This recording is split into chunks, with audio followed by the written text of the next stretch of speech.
नमस्कार दोस्तों, ये solar plant auto power Fatehgarh Jaisalmer.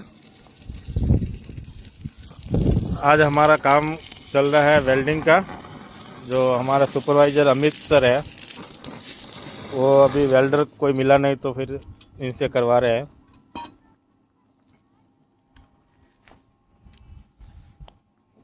ये देखिए वोल्टेज 281 पे अभी चल रहा है।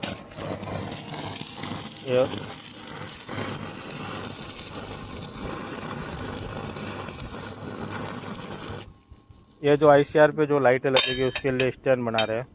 इसके ऊपर लाइटें लगेगी।